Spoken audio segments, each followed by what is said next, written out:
unmask the enigma of Robert Oppenheimer, the father of the atomic bomb. A man of many facets and layers, he was born on April 22, 1904, in New York City.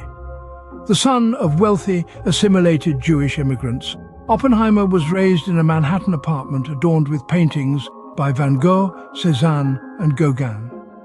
His father, Julius Oppenheimer, was a textile importer who had successfully made his wealth in the garment industry, and his mother, Ella Friedman, was an artist. Oppenheimer was a child prodigy who was drawn to the mysteries of the universe from a young age. He learned to read at an early age and developed an interest in literature, philosophy, chemistry, but it was physics that would capture his heart. He enrolled at Harvard University in 1922, where he excelled in languages, literature and philosophy, all while nurturing his passion for physics. He graduated summa cum laude in just 3 years. After Harvard, Oppenheimer sailed to England to conduct research at the Cavendish Laboratory at the University of Cambridge. Here, his interest in theoretical physics deepened. From England, he moved to Germany to study at the University of Göttingen, where he earned his PhD in physics. There he developed the Oppenheimer-Phillips process with Melba-Phillips, which is a method to explain certain reactions of nuclear particles. Despite his academic accomplishments and increasing reputation as a brilliant physicist, Oppenheimer's life was not without turmoil. He suffered from bouts of depression and had a turbulent personal life, marked by an affair with Jean Tatlock, a member of the Communist Party USA, and later marriage, a radical Berkeley student. His connections with left-wing organizations would eventually lead to significant problems during the era of McCarthyism.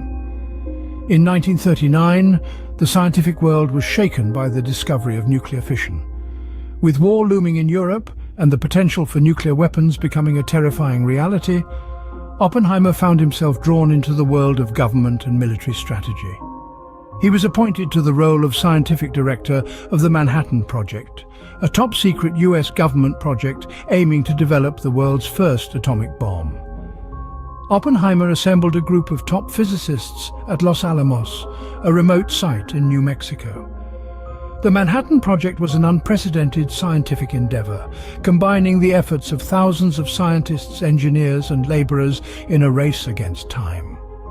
However, this was a race not for glory, but for the survival of freedom itself, as World War II raged on. Under Oppenheimer's leadership, the project achieved its terrifying goal on July 16, 1945, with the first successful test, Trinity. This marked the birth of the atomic age, and Oppenheimer famously quoted from the Bhagavad Gita, "Now I am become death, the destroyer of worlds." The use of atomic bombs on the Japanese cities of Hiroshima and Nagasaki in August 1945 brought about the end of World War II, but at a devastating cost. The ethical implications of using such a weapon began to torment Oppenheimer, and he became a vocal advocate for international control of nuclear power to prevent its use in future warfare.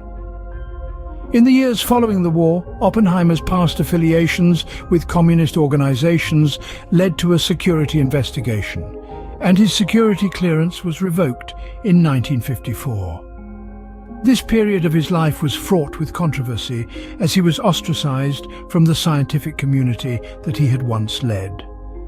Oppenheimer spent the remainder of his life working as a professor and director of the Institute for Advanced Study in Princeton, where he continued to make significant contributions to theoretical physics. He passed away in 1967 from throat cancer. His life was a blend of triumph and tragedy, brilliance and controversy.